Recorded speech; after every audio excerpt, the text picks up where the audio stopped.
Well. Welcome back to Crown's Kiddo Cave. It's a nice little early Monday evening over here from Chicago, Illinois, flying over beautiful downtown. Look at all those bridges, keeping everyone up in SAFU. And you know what? We got plenty to talk about. Speaking of SAFU with Bitcoin right now, because Bitcoin actually taking a massive leap up, kind of fulfilling the areas that we were looking for early in this week. So I do want to follow up on that and talk about some more longer-term trajectory targets, as well as a shorter term as well. So without further ado, I don't want to waste any more time today. I actually feel like I can make a shorter video. So without further ado, as always, wish you the best and the happiest of the happiest. And I'm now going to initiate that teleportation. Now see you in the live scene.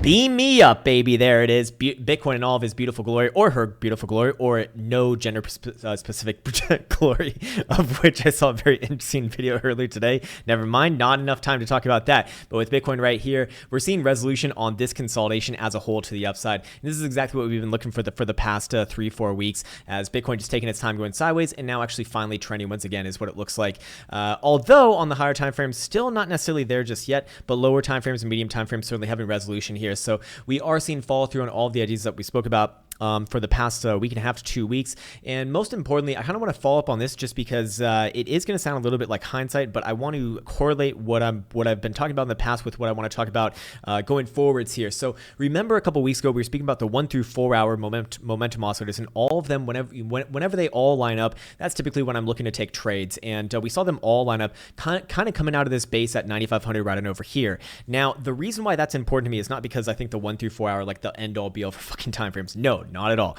What I put a lot of weight on, though, is the higher time frames. And of course, whenever you have a nice trending move, it always starts with, well, technically a second chart. But if you don't want to lose your fucking eyeballs looking at that kind of bullshit, I like to kind of synthesize down to like the hourly to 4 hour. And when those guys get going, typically it can have lead on over into the higher time frames, which typically do produce some massive moves in price action, which I believe we're actually seeing right now. Of course, $2,000 move from where we were looking at about a week and a half ago to where we are right now. Big move, but I'm talking about actually bigger than that. And when we're looking at on the let's actually go back to the daily now.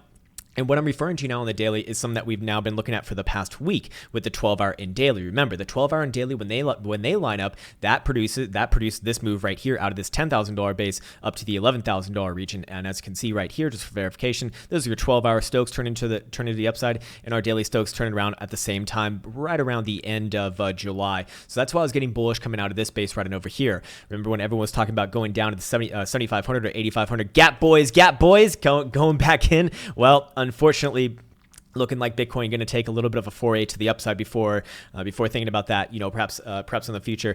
And I've been getting this question a lot recently, so I guess I'll just touch on it right here. Is it possible that Bitcoin never comes back and fills a gap? Yeah, possible. Probable, not really, but or not that much. But for right now, am I looking for it to get hit anytime soon? Absolutely not. And we had a great discussion in the program chat cord. I said chat cord. Discord is what I'm trying to say. Is the words that I'm trying to make with my mouth. And someone was asking, with regards to the gap, could it be that, could it be that we don't get filled? And I said, well, yeah, of course, it's always a possibility. But more importantly, as a trader, it shouldn't matter to you. It really shouldn't matter to you because the way to trade it is the same. And I mean, I feel like I've been saying this phrase a lot recently, but with regards to gaps, I'm only looking to take a trade on the gap when we actually do come back down and fill it, not positioning beforehand. Some people think that it's like some sort of fucking black hole with a gravitational pull down towards it. No, not necessarily. I'm only looking to play a gap when we actually come back down and fill it. For right here, right now, Bitcoin well and far away from it. It's not like I'm like looking to just blindly short this bitch right here and just say gap here, short here, profit $2,000, baby, double that up. I'm rich. It's like, what the fuck did I just hear? No, that's not the way to trade them in my experience. And this is coming from mostly a majority background in trading traditional markets, which is, well, Gap Central, because, you have opens and closes each and every day. Bitcoin being a 24/7 market is quite unique in that aspect. And well, it's, I feel like a lot of those sorts of notions I've never heard in the traditional market. So I'm going to maybe make the assumption that they probably just come from cryptocurrency land, which, hey, is a great land. I love being a part of this land. But we have some very interesting characters in this space as well. I'll just put it that way. And anyways, focusing on the current price action right now. So first things first, we saw the 12-hour and daily line up with each other, right? That produced that nice little move out of this $10,000 base, kind of where we are right now. And now we're approaching structural resistance once again on the macro. Okay, so this is where it actually starts to really change up as a potential massive, massive change in behavior going from consolidation to trending once again. Here's the thing though. We aren't quite there just yet. However, we are starting to see the initial etchings of that signature that I want to see on the momentum also just kind of formulate. And what I'm talking about right here would be akin to this. We have this nice descending trend line kind of governing our tops thus far. It's lining up with the 382 Fibonacci retracement, as you can see, coming in right around over here. This would be a retracement from the ultimate low to the ultimate high thus far on this run. Now, if we actually synthesize this down, sorry, no, it is not. This is a retracement from the current low of about 9,500 to where we are right now. And actually, I'm going to use dildo bodies on this guy instead of wicks and just see if we can come up with something a little bit different. You can see that it actually matches up with the 236, and the wicks actually do show something interesting as well. And a lot of people ask me a question about this, like when to use wicks and when to use bodies. I mean, you should test them out on both and then see which one's being kind of picked up. And here we can see actually the wicks are getting a little bit more play. It makes a little bit more sense with kind of the areas that we've broken out of. We broke out of the 618 yesterday night, or sorry, early this morning, I suppose. And where's your bot algo target going to be after that? 382 right here, and boom, fucking right there, almost a straight shot. And now we get to play the game of, do we want to, do we want to resolve this right now, or do we want to actually play out the consolidation a little bit more? Of which I'd say I'm kind of leaning towards a little bit of a pullback here the more and more that I look at it, as all the lower time frames are starting to look more extended. Anyways, I'm getting way off track from what I really want to talk about, and that is the lead on into the higher time frames, which I'm getting quite excited about. So my point is, in the picture that I'm trying to paint here, is that we had a massive, massive move to the upside. It's still within the confines of this overall consolidation, which I think is a lot more visually apparent on perhaps the 2-day, or the 3-day actually. But both these guys getting it about right. Something like this is kind of what we're looking at, just kind of like a flag formation actually coming off the coming off the $14,000 highs. Anyways, my point is that as we approach a major structural resistance like this that can actually change around the macro picture, I want to be looking at the higher time frames and kind of the follow through of what we were looking at from earlier this week. So earlier this week, we were looking at the 12-hour and daily. They lined up. They produced that nice massive move that we just saw. Now I want to see it carry on over into the 2-day and 3-day, because very rarely do you actually see all these guys line up at the same time. But when you do, you typically get, well, the last time we actually had them all line up was down around here in early February. Remember when the actual market cycle changed around? But looking at the 2-day right now, are we getting that follow through on the 2-day? Yes, we are. In fact, the 2-day Stokes pointed up and extremely erect, actually rejecting against the more critical zone for the bearish territory. But more importantly, once again erect and coming out of a very precarious place down here, really salvaging Bitcoin along the way. Not only that, but 2-day RSI actually taking out the exponential to the upside as well. I like that. It's not really relevant to what I'm talking about right here, but we actually do have that same sort of falling wedge going on the on RSI right here on 2-day, which I think is quite obvious. And the measure move on this, although not too exact, I don't believe that measure moves on oscillators work all that well, but I have seen them work well enough to where it gets you within the range. And more importantly, this would be suggesting that we get back into the bullish control range, which, as you can see right here, this would incite that we do have more upside potential, of course. So that's really what I'm looking for. I'm not looking for like an exact target to get hit. I'm just saying, hey, we have the energy, if you will, to kind of rock our way up into that as the 2-day Stokes kind of turn back up and onwards. I like that, and of course pairing that up with the daily, which are very, very much actually getting quite mature here, looking pretty damn good. And like I said, we very rarely do we get the 12-hour daily and 2-day lining up with each other. But what's even more rare is when we get the 12-hour daily, 2-day, and 3-day lining up with each other, which, if I remind myself, just as I said about a minute ago, the last time we saw this happen when they were all kind of concurrent with each other was right here in early February, switching up for this whole move to the upside. Anyways, 3-day Stokes right here are actually crossing the upside. Now, this is unconfirmed as of right now,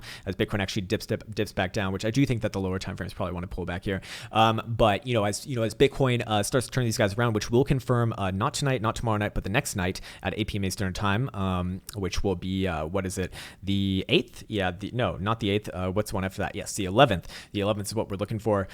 Closure, that'll actually confirm. Assuming that we are anywhere above about 11.5, we will confirm these guys to the upside, and then we will officially have the 12-hour daily, 2-day, and 3-day all on the same side. The last time that we had them all on the same side was back on over here. The time before that we actually had them all on the same side was I think actually leading up to this drop down right on over here. But more importantly, like an actual switching around of mark cycle. The time before that was right on over here at the high at $20,000. My point is that when you look at something like that, it very rarely happens, a few times a year at most. And so when it does happen, pay fucking attention, because these are where the major massive plays are made. And of course, as Bitcoin approaches a major massive resistance right here, I would be saying that is, kind of, a damn good signal that it likely does get resolved to the upside. Now, these are high time frames, so they probably do take their time, so to speak, no pun intended, but my point is that that's essentially what I'm looking at for the long-term and macro picture here, especially on the 3. I think the 3-day actually gets the price action extremely well.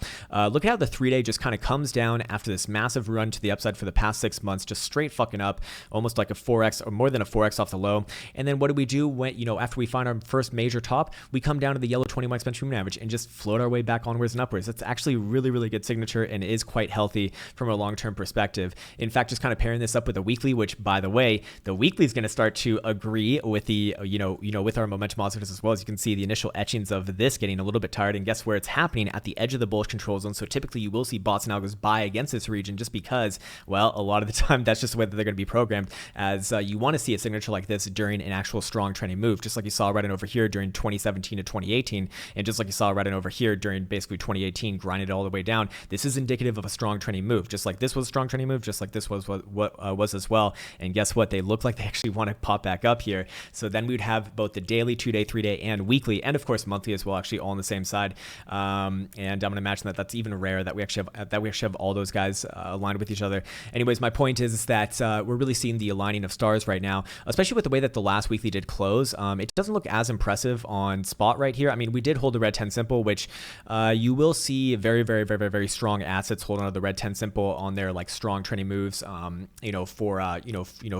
For the long term off of a weekly. Typically, though, you actually want to see it come down to the yellow 21 exponential moving average, which Bitcoin does have a damn good history of playing off of. And I think this is what a lot of people are kind of getting that 8,500 target for. I'm not really sure what the people who are thinking below 8,500 were really getting that off of.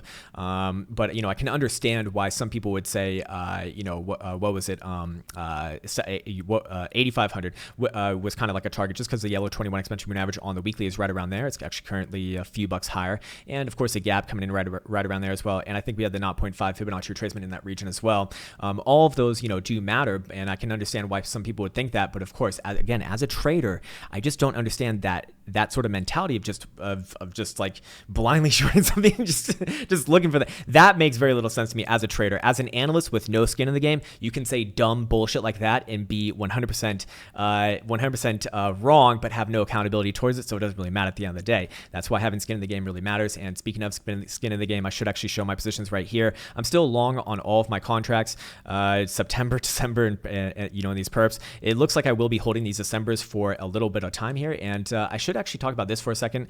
So yes, they are mostly covered with calls. I pretty much have most of this position covered. I still have a little bit of long deltas, but I do want to be covered within this region. And then more importantly, that position was kind of born out of this last test back down into this region right here. And then I obviously had to cover against my spot long positions, or my short option, my short calls right around this area as we kind of worked our way back upwards and onwards. But more importantly, what I've been saying for the past 3-4 weeks is that I'm not really interested in like holding medium or long-term longs until we're back above the yellow 21 exponential moving average on the daily. As you can see right here, Bitcoin actually just floated back up. It never even came back down and gave any sort of like a fuck around on these supports. So whenever something like that happens, I get to hold on to my trade, and that's actually how those longer term trades typically emerge for myself. And this is me I'm not a breakout trader, but I get a lot of breakout trades, and it's just by doing this very, very, very, very, very basic strategy. Anyone can fucking do this, man. Anyone can fucking do this. And you watch this for the past week and a half of just grinding the price action out and just kind of, slowly but surely just moving up one, as we kind of clear the next hurdles. Now, Bitcoin's made it quite easy on us because it really hasn't had any downside drama going on as of the last few days, as you can see right here. But more importantly, when I look at something like this, that to me is, that's how you get those plays in a more easy way. Is it always going to be this easy? No, but it allows you to get these ones just like we got it right in over here, just like we got it right in over here, and just like we got it right in over here. And I don't see these things to brag. I don't say these things to sound arrogant. I just want to show that it's if you allow it to be with just a very simple strategy, it can actually literally be that fucking simple. I know it sounds a little bit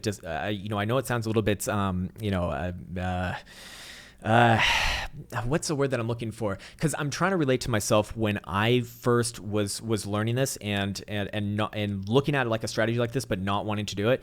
And I think it just came down to myself feeling like because I'm a professional trader, this is what I do as a living. I need to do something way more sophisticated than this. I need to incite like all my different indicators and go off a billion different things. No. In my experience, I've found that the easiest thing is typically the best thing to do in this game. I mean, holy shit, man. It's a game where there's where there's very little rules. So if you know, and this is completely, I mean, it's completely legal to trade supporting resistance. I mean, it's the fucking simplest thing to do.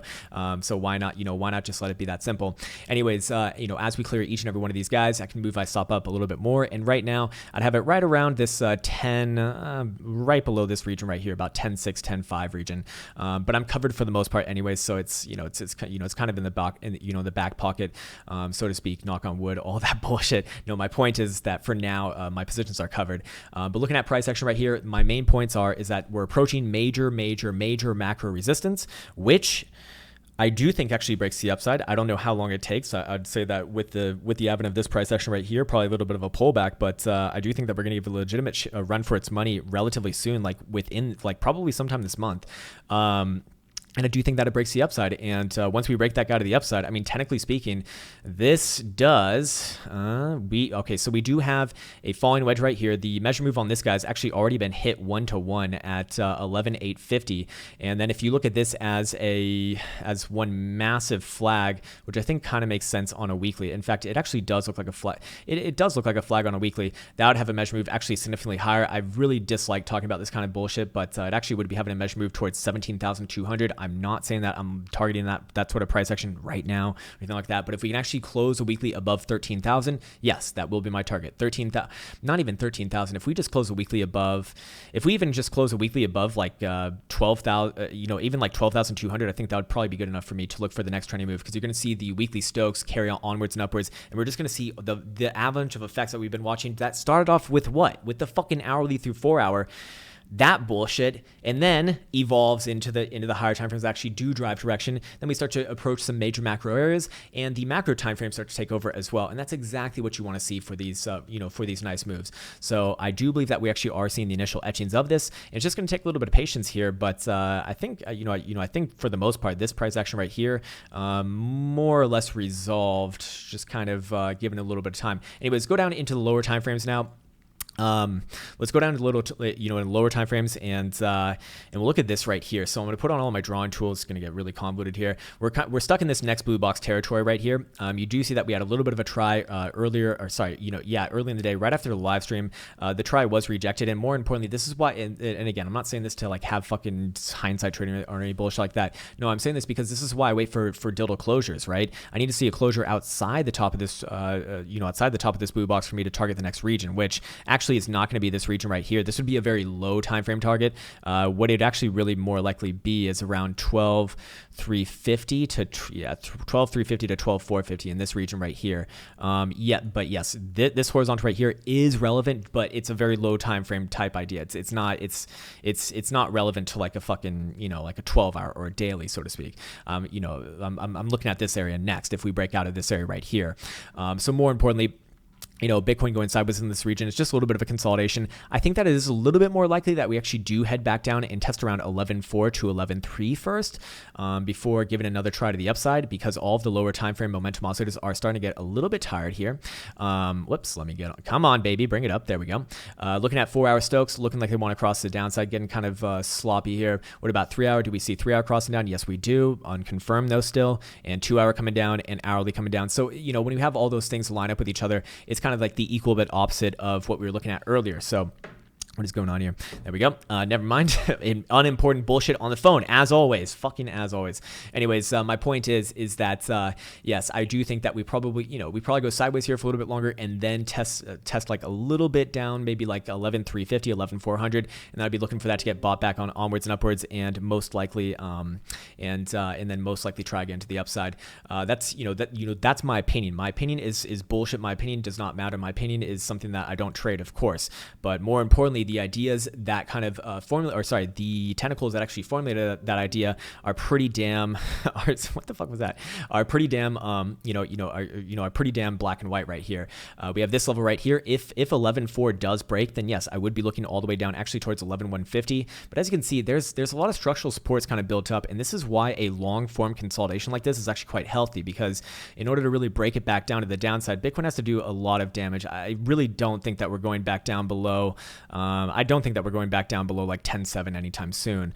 Even if Bitcoin tested 10.7, I think that it would be a massive buy, at least for myself. Of course, it's not financial advice, so I'm not a financial advisor. Just kind of sharing exactly what I do in that sort of same situations. But more importantly, you can see that there's a lot of stair steps along the way. So I would be looking for a bounce here. Probably, my personal opinion is that we probably do reverse there. But if this one does fail, I'd be looking down here towards 11,150, and then same thing kind of right there. And then if we actually did break 11,150, that's where things get a little more interesting, because 10.7 is the next one in kind of like the targeting field.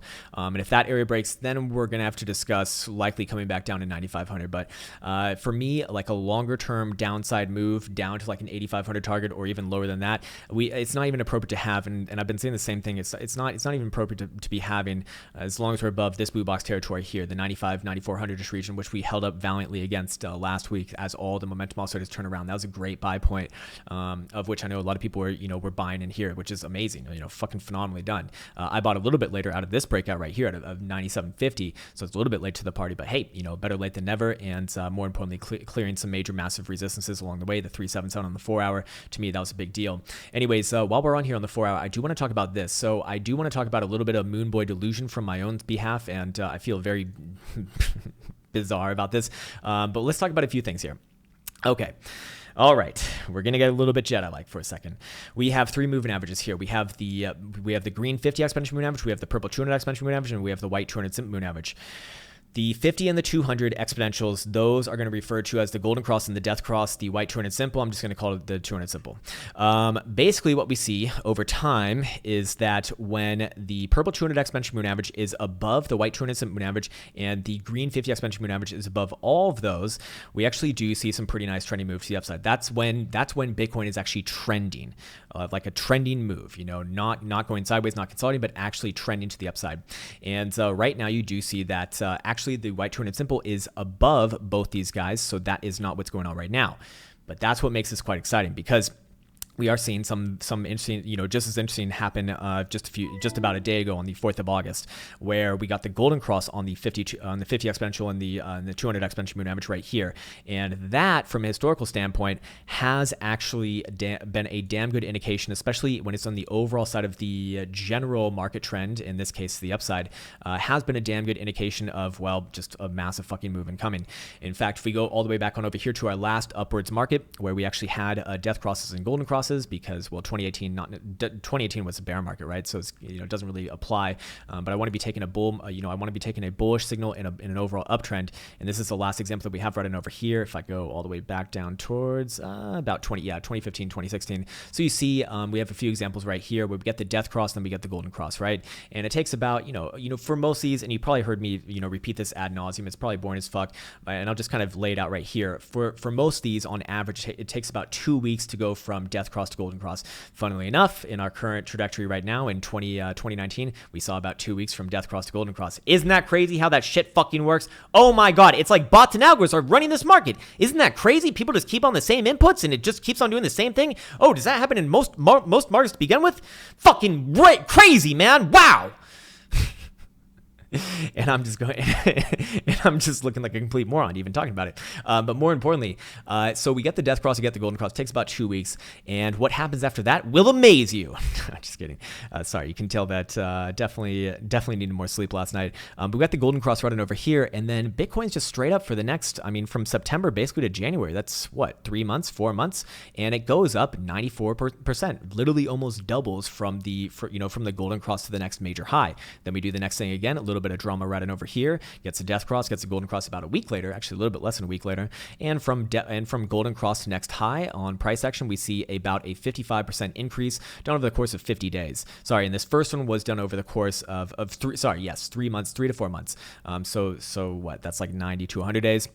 Then we get this next one right over here, pretty damn good one, as we get the golden cross, and then from golden cross to next high on price action, about 175% move right there, done over the course of 68 days, so a little bit in the middle of these two guys, and then we have a little bit more downside drama, shake it out a little bit, get a death cross right here, get the resulting golden cross about a week and a half later, and straight off to the races once again, where we get another 105% move to the upside, done over the course of 42 days. So you're starting to see like a trend here, usually between about 3 months usually between 2 and 3 months.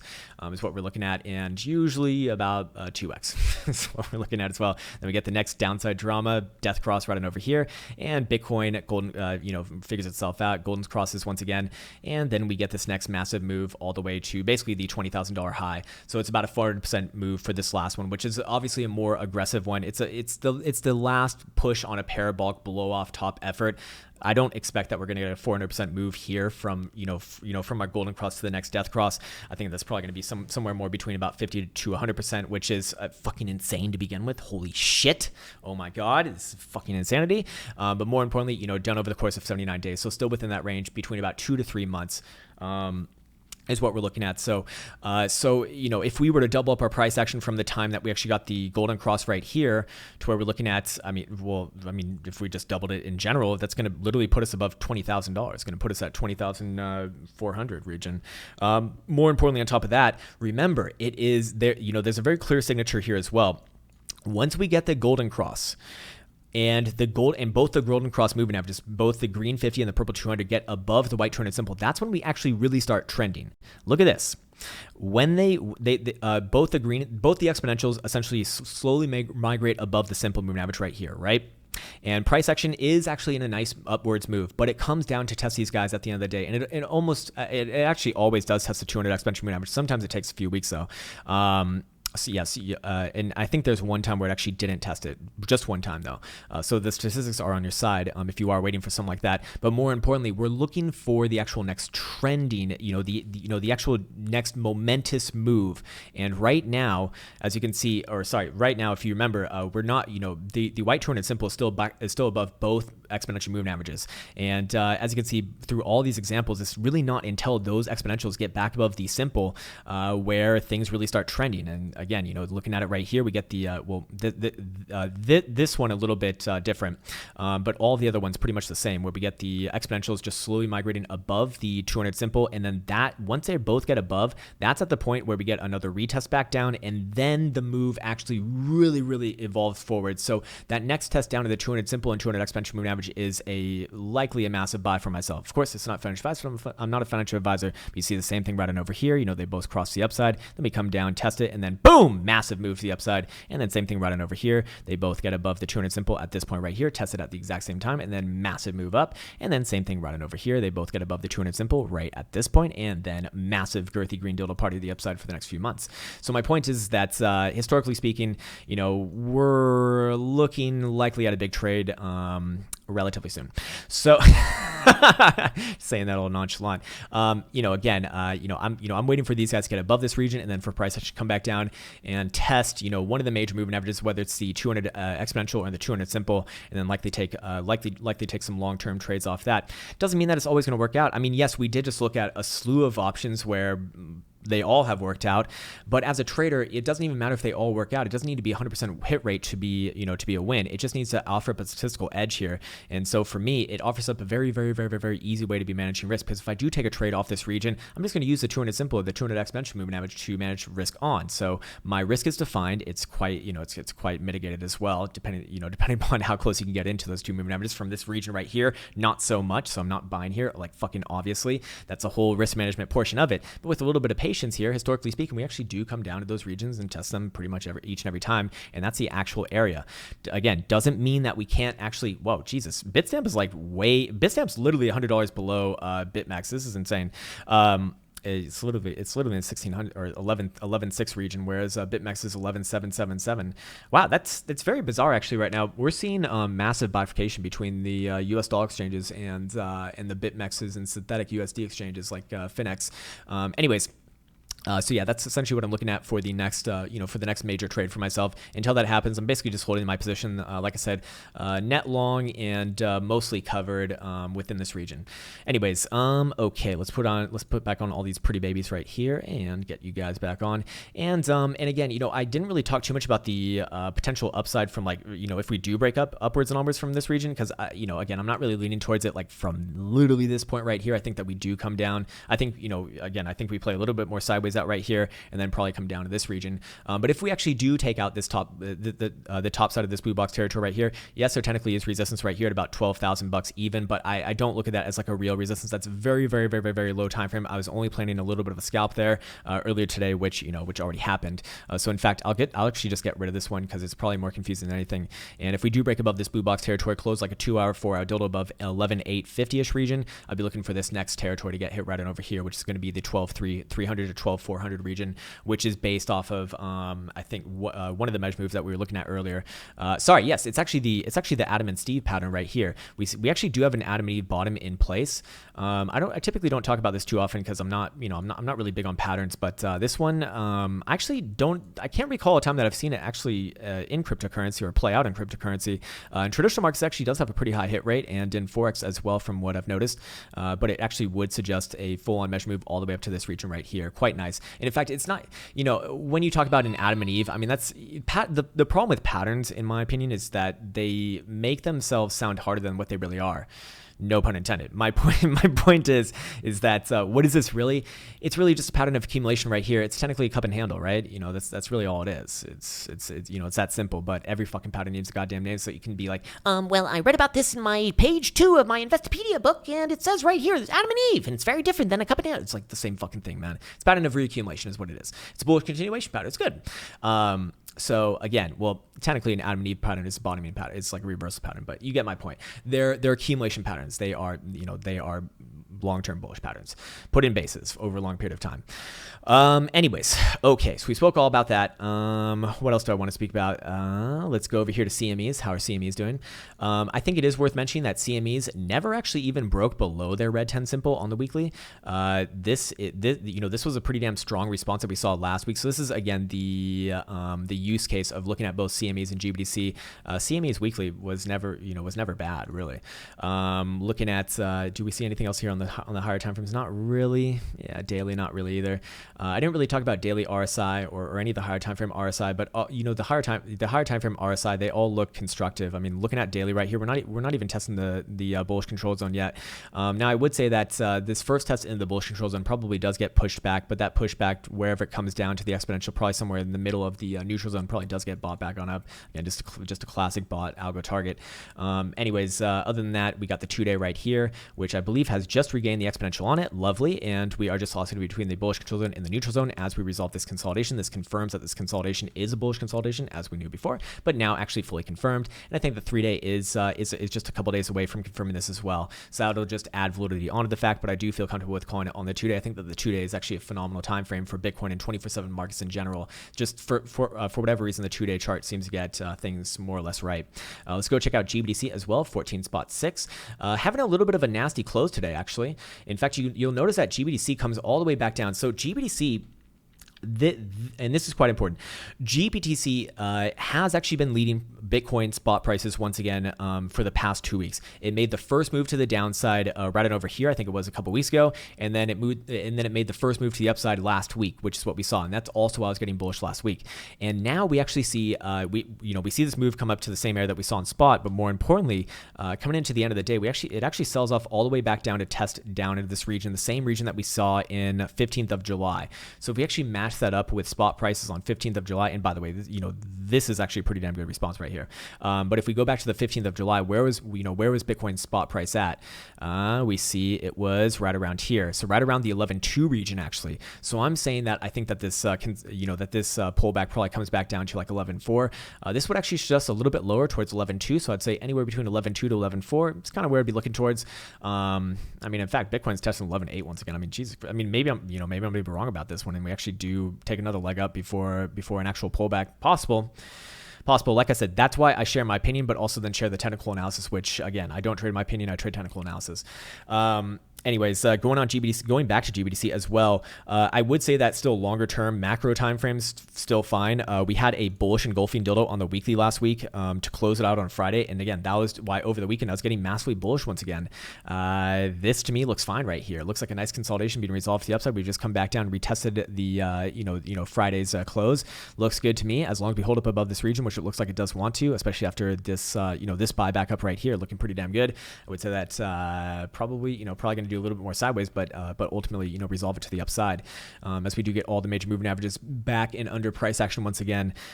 Just going through all the different time frames here, and it looks like we are clear. Yeah, we're above all of them. The only way that I really get bearish on this is actually if we took out the yellow 20 exponential moving average back to the downside.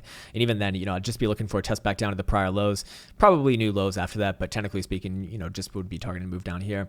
Not just down. I mean, it's a pretty fucking massive move to be fair. Anyways, my point is that higher time frames on this baby do look good. Lower time frames and medium time frames, a little bit of volatility here, but that's what you can expect after a massive explosion to the upside. Going back into spot prices right here. We don't have that same bullish engulfing on the weekly. The weekly doesn't look nearly as good as both CMEs or GBDC, but it looks good enough. And more importantly, if we can close this next weekly anywhere above 11.5, 11.6, is going to look like a legitimate breakout. Remember, all of everything on the daily suggests that this consolidation it hasn't even really gotten going yet as far as a resolution and exploding to the upside. We do see exactly what you want to see on a consolidation where we have falling off volume going from left to right and over here. But look at this, it's actually really starting to be resolved right now. So I do think that we're right there as we approach this resistance trend line right here. This is exactly how you know that this is right. And then we look at daily historical volatility percentile. What are we looking at right here? We're upticking once again. And yes, we are below the moving average on it, which would suggest that we're still in a consolidation, but we are ticking up once again. Now, what do we see on the lower time frames? What do we see on like a 4 hour? We see the 4 hour upticking after getting to a fucking snake eyes right here. How often does it get this low? Pretty much a couple times a year, really. We had it at the turnaround in February. We had it on the dooms drop from November right on over here, and just a few other times, during the year, really. And right now, we actually did print it right here, and guess what? It's actually trending up to the upside once again, and we do see it above the moving average on this as we approach a major massive resistance on this price action. Again, I do think that is long-term good. So we're seeing the confluences between the lower time frames and the higher time frames.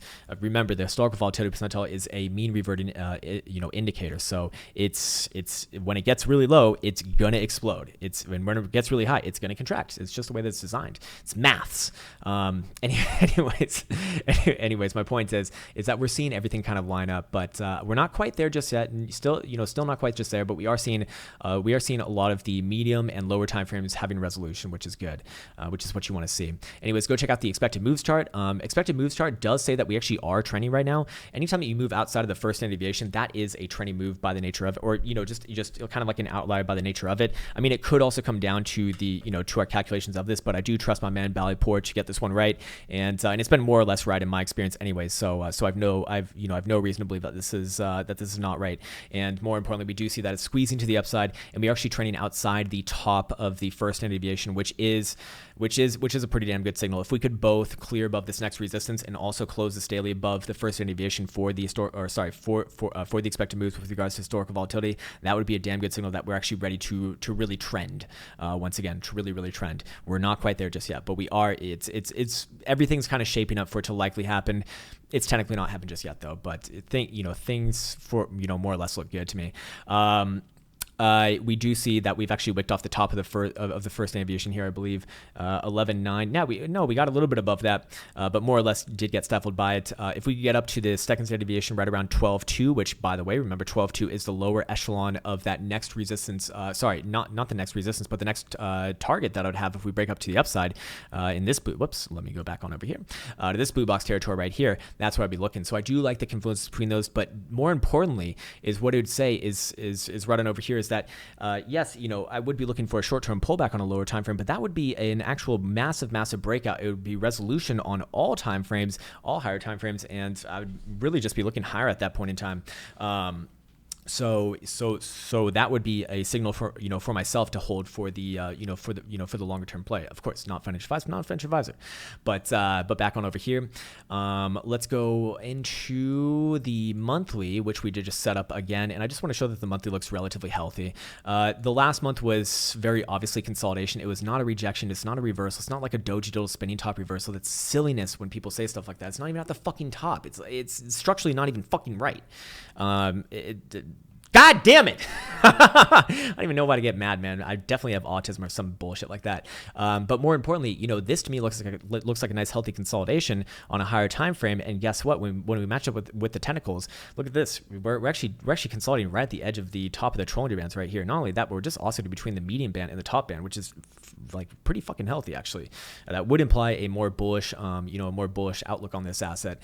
And when we match that up with our momentum oscillators, I think the picture becomes quite clear. Looking at our monthly Stokes, they are extremely erect right here, back above the bearish control zone for the first time since June 2018. So it's been over a year now. The last time that we saw something like this coming out of this region was December 2015, which actually got the momentum all the way from here to the ultimate high of 20,000 years later. So more importantly, it's it got the momentum is what I'm trying to say. So as a trader, that's the most important thing to me. Looking at monthly RSI, we are seeing a different signature here than what we saw right in over here, but that's okay. This one's actually a little bit more strong as we do really fight for the bullish control zone. I would say that this would suggest that this move is actually going to be probably more intense than what we saw right in over here, although maybe a little bit less sustainable longer term. But but right now, I would say that this would suggest that we are we're looking good. Not only that, but monthly Jewel did get divergence between these two oscillators, which does add validity to the move as well. I think it's a little bit too young to really be using the monthly Jewel on it, but it actually did call this momentous play right here above the critical zone a few months ago, so I do like that. But the monthly still, it's a little bit too young for this asset. I do think that it's appropriate to look at the weekly Trollinger bands as well. We do see the top Trollinger band on the weekly coming in right around about 13,100. So if Bitcoin does get around there on a weekly perspective, I don't think that we actually take out that area this week or anything like that. It would probably be a short-term pullback, medium-term pullback if we do get up there. But more importantly, right now we're nowhere near that right now, so it's probably not worth talking about. Let's go look at the Bitcoin dominance chart, which I'm going to be. I think it's confirmed that I'm going to be wrong about this one. Bitcoin dominance chart right here, looking really fucking good. Yeah. Yeah, I'm going to be wrong on this one for sure. Definitely for sure. Oh my God. This one wants to trend right now. I mean, look at this, man. Daily's already trending outside the top Trollinger bands. So probably price action is as well. We're actually making new highs along the way as well. I said that this one was going to top out right here. We were going to come down. We got that, and then I said we are going to pop back up to this region right here, and then come back down again. Nope, that's not what happened. We're gonna trend once again. So this is pretty fucking strong here. Weekly is stair stepping. Weekly is strong as fuck, and this is where the monthly takes over. Longer term, I've always been bullish on this one, but the shorter term, I did think that this one was going to come down. I'm wrong. I'm going to be wrong on that one. Alts are not going to be safe for a while. This thing wants to come to 72%, maybe even more than that. So alts in for more hurt most likely. Remember during the end of 2017 when alts were just getting fucking soaked up by Daddy Bitcoin, and he's just coming in every night saying, "Hey, get ready for me, baby. Give me all your satoshis," and zap, and just fucking soaked them all up. Well, kind of feels similar. Anyways, that's what I wanted to talk about right here. Bitcoin dominance looking good. So if Bitcoin dominance is looking good, then most things versus Satoshis are not going to be looking good. That also means if your favorite altcoin has actually been rallying with Bitcoin, especially the last couple weeks, that's a really good sign. That's not versus US dollar, but versus Satoshis. If it's been doing that, that's a really good sign. Something like Monero actually really stood out this morning at $93.50. Monero, I mean, Monero is really fighting for it here. Monero looks really, really good. Compare that with something like Stellar, which, well, you tell me. Huh? You tell me. Jesus Christ, man. Anyways, this is not the most healthy. Monero looking pretty good. So Monero, if your altcoin looks anything like that, that's a really good sign, and probably it's that kind of confirms that it's one of the ones that's likely to actually be legitimate long term. Anyways, so we spoke about the dominance chart. What about the other two top shitcoins, Mr. Buteral and Mrs. Litecoin? I think Mr. Buteral is starting to rear his head up as well here. In fact, Mr. Buteral looking okay. I just need to see today's daily total close above 227.5, and I would say that any sort of a pullback down to about the 228 region, and I'll probably be a buyer and be looking for this to explode higher. I think that we already did. Did we hit our measure move on this? No, we did not. The measure move's pointing a little bit more further north towards 241. We didn't quite hit there on the last, on this last move up, but I do think that we're seeing resolution on this triangle right here to the upside. Looking at the volume signature, it would suggest though that we are seeing resolution to the upside here. I do think that this one does get a pullback around around the 21 exponential moving average, somewhere around 227, 228 region. That probably does get bought up, and then we actually do fulfill the upside objective. Keep in mind though, the upside objective, I don't think it actually stops there. I think it'd be hard to imagine that Mr. Beautiful just gets back up there if Bitcoin's trending to the upside once again. Likely catches strength of catches wind of its strength. Looking at the weekly right here, we have a nice obvious resistance coming in right around 250ish region, so more medium to long term would be looking towards there. And assuming that I get this video out in time, which we have an hour until the daily dollar close, any closure above the 21, I'd say that's generally a good sign. Pair that up with the momentum oscillators. We got the mommy chicken tendies oscillators right here. Daily Stokes getting back into the bullish control zone, looking pretty damn good. Daily RSI constructive as well, and I do like what I see. We're seeing follow through is what we're seeing. So we spoke about the daily RSI as a damn good insight that this one was going to take upwards and onwards after this point right here, and we're just seeing that happen in price action right now. Again, not saying this to sound arrogant or anything like that, just following up from that so we can see it over the long period of time and how these things sort of operate. Now I'm looking at Litecoin here. I see Litecoin on Finex and Litecoin on GDAX are literally $2 apart. That's pretty insane. They're almost 2% apart, more than 2% apart. Oh my god, no, it's almost 3% apart. Finex is ticking down like super hard, and GDAX is all the way at 97, 96. What the fuck? This is so bizarre. So we're seeing a major bifurcation here between the synthetic US dollar exchanges and the US dollar exchanges. I don't know really what to make of it just yet. Not a big fan of it. But anyways, for Mrs. Litecoin right here, I guess I'll go with GDAX because why not? Looks to me like it's still kind of caught within this symmetrical triangle right here. In fact, we can just redraw this one. I'm going to redraw the whole chart because we really only need these two trend lines here. There we go. I suppose you could call this an ascending triangle. We do see a good formation we do see a good signature on the RSI using the exponential to bounce off of back out of the bearish control zone. So I do think that this one does fall through to the upside, but I'm kind of thrown off a little bit by this wick to the upside here, all the way to 107. I mean, we basically did hit that first major area. This is an obvious resistance right here, right around 108. Yeah, a hair higher, and then above there we can talk about 115 to what is this, 118.5 to 124. But right now it's still kind of stuck within here. This does offer up a different look. Now I do realize that the halving actually did happen, and typically that's actually a sell the event type event, I suppose. Longer term it is quite a bullish thing, but short term probably it's obviously not falling through with the rest of the market, which is not what you want to see.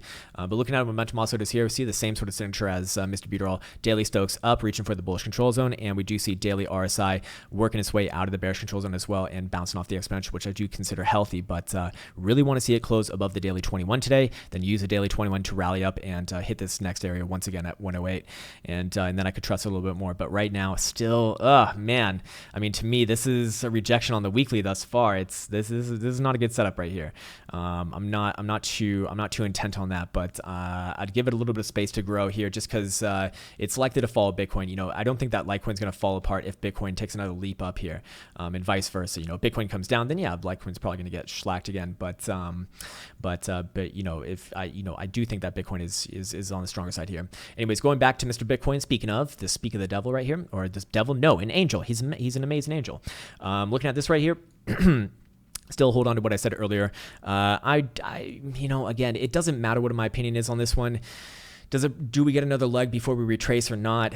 I have a feeling that we retrace a little bit before we try like an actual move higher into the 12,000 region. And my target to the downside would probably be somewhere between about 12.4 and 12.2, based off of GBDC and based off of these pivots that we broke out of, middle of June. So no, middle of July actually. So again, if we do close a 2-hour 4-hour dildo above 11,850, then I'd be looking for this next area over here to get hit somewhere between 12.3 and 12.450. If we do head south first on the lower time frames, I'd be looking for 11.4 or 11.2, somewhere in this region right here to kind of bounce it up. And if that fails, then we can talk about all the way down to 10.9, 10.7 region. But as you saw when we kind of looked through all of the death cross signatures, it seems to me like that, if that did happen, it would probably actually be a buy. But I do think that it takes a little bit of time before we actually resolve that to begin with, or even really talk about that to begin with, because we want to see the green 50 exponential moving average and the purple purple true and exponential moving average get both above the white true and simple right there on the 4 hour before that becomes like a legitimate play.